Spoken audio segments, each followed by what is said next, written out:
What's up everyone, it's your boy Infrar-Ed. Welcome to the Scout Reports. Today I bring you a manga review of One Piece chapter 823. I don't know, just like Bleach, this was a very fast chapter it seems, but the chapter was still fire because Oda's name ought to just be fire at this point. His name ought to be Ichiro Oda Fire. Fire, Ichiro, Oda, however you want to put it. Just put fire in there somewhere because this guy is just a master with the pen right now. Even with an exposition heavy chapter like this, he's still able to get you excited. He's still able to bring you into this world of One Piece and get you excited for what's coming next. So without further ado, let's get on with the chapter. First and foremost, a majority of this chapter was just about Vivi and the rest of the nobles and the royalty across the One Piece world all getting ready to meet up at Marijolis for the summit that they have every 4 years to discuss the fate of the world. We get to see a couple of old characters come back, like for example Hina. We get to see her. We haven't seen her for a while. She's making sure that Vivi gets to her destination.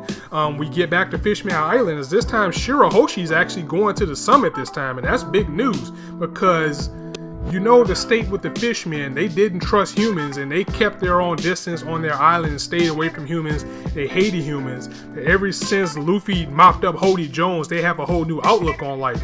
But the thing that concerns me about this, and she was even a little bit nervous about going outside of her home to this summit, is that if you remember, Shirahoshi is one of the ancient weapons. She's Poseidon. So if the government finds out about that, that can put her in danger. If other pirates find out about that, that can put her in danger. And we don't know if anybody else even knows that she is the ancient weapon. So hopefully it'll be somebody there that has her back. Maybe they'll cross paths with some straw hats and keep her protected. But again, we saw a lot of people that we haven't seen in a long time in this chapter. As we've seen the people from Alabasta, we've seen Vivi's Pop show up in this one.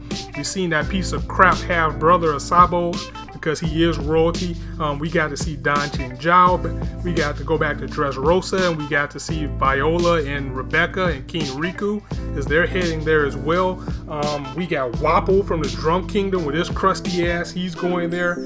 And again, it was just a lot of people showing up as they're going to meet up at Marijolis, and they're going to talk about the state of the world right now because everything that's going on with the Yonkos and the Straw Hats and what happened in Marineford, everything that's happened and led up to this point is now just a big deal. Also back on the ship, we get back to Luffy and crew as they're on the rescue Sanji mission, and we find out that Carrot, the mink, has stowed away on the ship and she has joined everybody else on their mission there. Of course, Pedro wants to send her back, but she's so wide-eyed and doled about being out in the world and seeing the sea that it kind of hits a soft spot and he decides to let her stay. I think this is a Straw Hat alert. We definitely need to get a new Straw Hat right now. Even though personally I'm waiting on Big Jinbei to come back, I wouldn't mind Carrot. She looks like she will be an interesting character. She's very quick, she's very fast. She has a fighting dynamic to her, and whenever you meet a character that wants more things out of life and is so immersed with seeing the sea and knowing about the world, those are the type of people that always end up being a Straw Hat.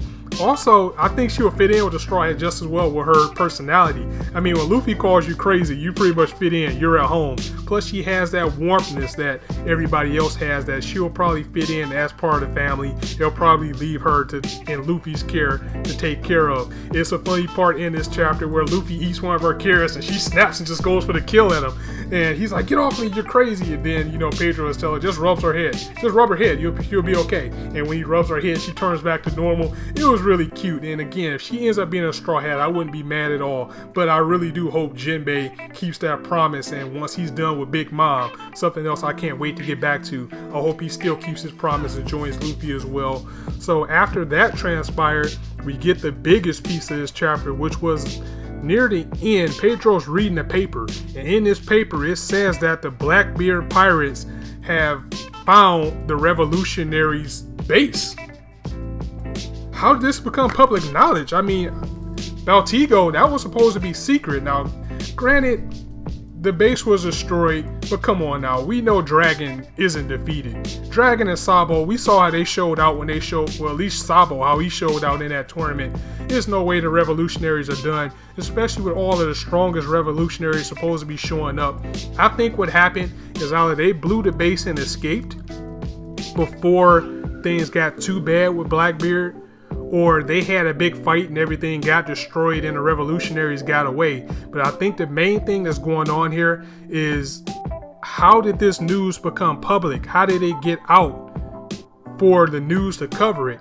If anything, this is extending Blackbeard's power, and it's this show of force. Him getting this type of exposure in the news, being a Yonko, someone who is against the government, and seeing that he's taken down one of the strongest, if not the strongest units out there in the One Piece world, that's kind of him flexing his muscles a little bit, saying, look what I can do. And Blackbeard's shady. You know, he's not above saying, well, they got away, but that doesn't mean I'm not going to leak this to the news. It brings up more questions as well, because we know Jesus Burgess found out where the hideout was. How did he find out where that was? Is it a mole somewhere inside the revolutionaries? And more importantly, how did this news get leaked out to the public?